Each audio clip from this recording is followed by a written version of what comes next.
चौकी इंचार्ज दिघिया ने पत्रकार से की बदतमीजी। पत्रकार ने एसीपी मेजा को ज्ञापन देकर लगाई न्याय की गुहार। नमस्कार, आप देख रहे हैं रन्नो टीवी भारतवर्ष। मैं हूं आपके साथ गौरी शंकर बिंद। सहायक पुलिस आयुक्त रवि कुमार गुप्ता के सलाहकार संजय अवस्थी को दिया गया ज्ञापन। एसीपी मेजा ने कहा जांच कर कार्रवाई किया जाएगा। हम आपको बताते चले कि यह पूरा मामला प्रयागराज मेजा चौकी इंचार्ज दिघिया ने पत्रकार से की बदतमीजी। पत्रकार ने एसीपी मेजा को ज्ञापन देकर लगाई न्याय की गुहार। कुछ दिन पहले अज्ञात अवस्था में दिघिया चौकी के अंतर्गत बराही माता के सामने एक डेड बॉडी पाई जाती है, जिसकी सूचना की जानकारी के लिए दिघिया पुलिस चौकी प्रभारी बाबूराम के पास पत्रकार विकास यादव ने फ़ोन से इसलिए जानकारी पूछी तो चौकी प्रभारी द्वारा कहा गया कि हाँ, यहाँ पर 20-20 राउंड गोली चली है, जिसका ऑडियो भी मौजूद है। पुलिस द्वारा पत्रकार को गलत सूचना देने पर पत्रकार ने तहरीर के आधार पर पेपर में खबर प्रकाशित की, जिस पर चौकी द्वारा फ़ोन पर पत्रकार से बदतमीजी भाषा का प्रयोग किया गया कि तुमने अमित सोनकर का नाम क्यों डाल दिया, जिस पर पत्रकार ने कहा जो तहरीर में दिया गया है मैं वही खबर लिखा हूँ, जिस पर पत्रकार को चौकी पर बुलाकर मोबाइल फ़ोन रखवाकर अशब्द भाषा का प्रयोग किया गया और कहा कि तुमको 204 दिन में जेल भेज दूंगा, जिस पर पत्रकार ने थाना मेजा सहायक पुलिस आयुक्त रवि कुमार गुप्ता के सलाहकार संजय अवस्थी को ज्ञापन सौंपा और कहा कि दिघिया पुलिस चौकी प्रभारी को निलंबित किया जाए। अगर कार्रवाई नहीं की गई तो हम डीसीपी यमुना पार से भी मिलकर ज्ञापन देंगे। प्रयागराज से रन्नो टीवी भारतवर्ष से गौरी शंकर बिंद की खास रिपोर्ट।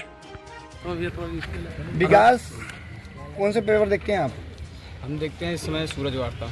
अच्छा, आपके साथ दिघिया चौकी इंचार्ज जो मांडा में पड़ता है, क्या बातें कर रहे थे आप? मामला ये था कि एक हमारे क्षेत्र में दिघिया में एक्सीडेंट हुआ था 23 तारीख को। और तेज बोलिए। 23 तारीख को एक्सीडेंट हुआ था तो मुझे सूचना मिली कि वहाँ मर्डर हुआ है, अज्ञात लाश पड़ी थी। तो मैंने चौकी इंचार्ज के पास कॉल किया कि इसमें क्या मामला है, मर्डर कोई हुआ है क्या? तो वो बोले मर्डर नहीं हुआ है, यहाँ पे 20-20 गोलियाँ चली हैं और फिर बोलने मर्डर हुआ है। तो मैं कहा ठीक है, मैं पहुँचता हूँ 5 मिनट में। उसका मैं कॉल डिस्कनेक्ट करके मैं चौकी पहुँचा। जब वहाँ पे गया तो साथ साथ चौकी पर गया। चौकी गया तो वहाँ पे मुझसे बदतमीजी की गई कि बड़े पत्रकार बने थे यहाँ पे। उसके हमारा फ़ोन छीन लिया गया। फ़ोन छीन लेने के बाद मैं वहाँ से भैया सारी पत्रकार बन हुआ तो वहाँ से मैं निकला। मैं वहाँ पे वादी का जो था एप्लीकेशन वहाँ से लिया। उसका मैं ऑडियो भी वायरल किया हूँ, जो मेरे साथ बदतमीजी किए हैं चौकी प्रभारी द्वारा। जो एप्लीकेशन दिया, एप्लीकेशन के आधार मैंने खबर लिखी तो उसके बाद मुझे धमकी देने लगी, तुमने किससे पूछी खबर लिखी और कैसे उसका वादी का नाम लिख दिया। मैंने उनसे बोला कि वादी जो एप्लीकेशन दिया था उसका मैं नाम डाला हूँ, मैं कोई फर्जी खबर नहीं लिखा हूँ। तो बोलने मुझसे पूछ के तुमको ये खबर लिखना चाहिए, कैसे तुम लिख दे, इस तरह धमकी दिया। उसका धमकी कल से ही मुझे धमकी दे रहे, मैं जाते जाते तुम्हारे खिलाफ फर्जी 354 और 376 का मुकदमा लिख के मैं जाऊँगा। गोली वाकई में चली थी वहाँ पे? मैं ऐसी कोई खबर नहीं थी फर्जी। वहाँ पे एक अज्ञात लाश मिली थी, उस पर उन्होंने बताया कि यहाँ पे मर्डर हुआ है और 20 गोलियाँ नहीं, कुछ नहीं मिले थे। तो आपने पूछा चौकी प्रभारी से, जाके बुलाए थे आप लोगों को चौकी, क्या कहा उन्होंने? इस चीज़ पे चौकी प्रभारी बदतमीजी की है, मेरे साथ गाली गलौज की है, मेरा फ़ोन छीन के रख लिए। अच्छा, हाँ, इस तरह से व्यवहार किया। आप अकेले थे कि आप साथ कोई और था? नहीं, मैं अकेला ही था। आपके साथ कोई गया था? राहुल यादव थे हमारे साथ। हाँ, राहुल क्या नाम है कि इस पे संज्ञान लेने के लिए किसी अधिकारी को आपने लिखित दिया? लिखित अभी ये सीपी साहब के पास आए थे तो यहाँ पे सीधा व्हाट्सएप पे उनको तहरीर दिया गया। सभी हमारे पत्रकार बंधु आए हुए हैं। नहीं हुआ तो इसके बाद आप ऊपर तक? हाँ, डीसीपी साहब के पास जाएंगे, नहीं तो 29 तारीख को हम लोग धरना भी देंगे। सीपी साहब के पास जाएंगे, अगर कार्रवाई नहीं तो हम लोग धरना पड़ेगा। राहुल, क्या हुआ था चौकी पे जब आप लोग गए थे? देखिए, 23 तारीख की सुबह जो है एक अज्ञात लाश मिलती है दिघिया चौकी क्षेत्र में और विकास यादव नामक पत्रकार द्वारा चौकी प्रभारी को फ़ोन किया जाता है घटना की जानकारी के लिए। और इन्होंने पूछा कि क्या कोई हत्या हो गई है, तो उन्होंने कहा हाँ, हत्या हो गई है, मर्डर हो गया है, 20 गोलियाँ चली हैं। जबकि मौके वारदात पे जाकर देखा गया ऐसा कुछ नहीं था, एक अज्ञात लाश मिली थी। तो उन्होंने 100 PM के लिए भेज के अपनी कार्रवाई प्रक्रिया शुरू की।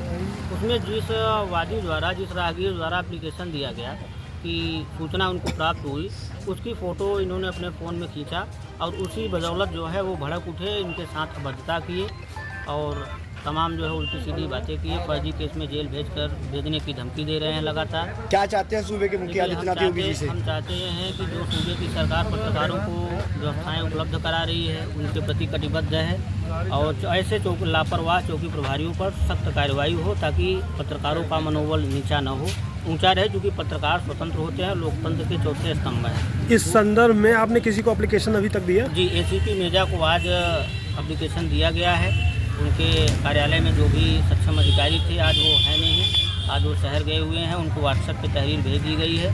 देखिए, चाहते यही है कि पत्रकारों के साथ कोई दुर्व्यवहार ना हो और उनके ऊपर कार्रवाई हो।